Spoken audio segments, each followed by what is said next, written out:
আমরা এখন সপ্তম শ্রেণীর 56 পৃষ্ঠার একটি গুণ অঙ্কের সমাধান করব।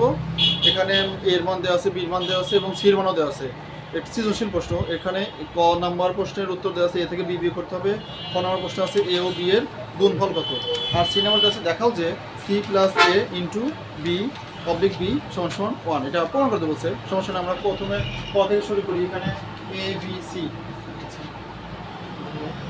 এখানে এ বি সি তিনটা মান দেওয়া আছে, তিনটা মান, এবং ক নাম্বার আছে এ থেকে বি বিয়োগ করো।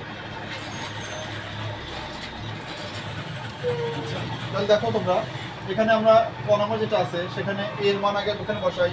এর মানটা কি আছে? X square minus x y minus y square. এখানে প্লাস হবে, ব্র্যাকেট দিলাম, তারপরে এই মাইনাসটা এখানে দিলাম, বির মানটা বসাই দেবো। দেখে দেখে মান বসাই দিই, x square plus x y plus y square. খুব সহজ। এখন এই মানটা আমরা ব্র্যাকেট তুলে দেবো। আমরা ব্র্যাকেট প্রথম ব্র্যাকেটটা তুলে দিলাম, এখানে যা ছিল তাই দিই, x square minus x y plus y square. এই মাইনাসটিতে আমরা ভিতর সবগুলোকে গুণন করে দেবো। ক্লিয়ার? তোমরা ইচ্ছে হলে কথা বলতে পারো, সমস্যা নেই।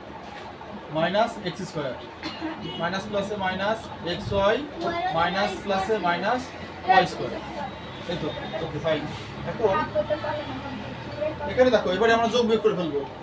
যোগ বিয়োগ। এখন এখানে মাইনাস এক্স ওয়াই, এখানে মাইনাস এক্স ওয়াই, কাটাকাটি যাচ্ছে না, বাট এটা তো যাবে না। Plus y square plus minus y square একই জিনিস জানি। যদি একটা যোগ একটা বিয়োগ হয় তাহলে তাদের মধ্যে কাটাকাটি হয়ে যাবে। এটা কেটে দিলাম। এখানে মাইনাস এক্স ওয়াই, এখানে মাইনাস এক্স স্কোয়ার, এখানে প্লাস এক্স স্কোয়ার, তাহলে এটাও কাটাকাটি যাবে, সেম জিনিস। কেটে দিলাম। তাহলে থাকলো কি? এখানে একটা এক্স ওয়াই, এখানে একটা এক্স ওয়াই, কিন্তু দুটোই মাইনাস আছে, তাই মাইনাস 2xy হবে। মাইনাস 2xy, এটা আমাদের 1 নম্বরের অ্যান্সার।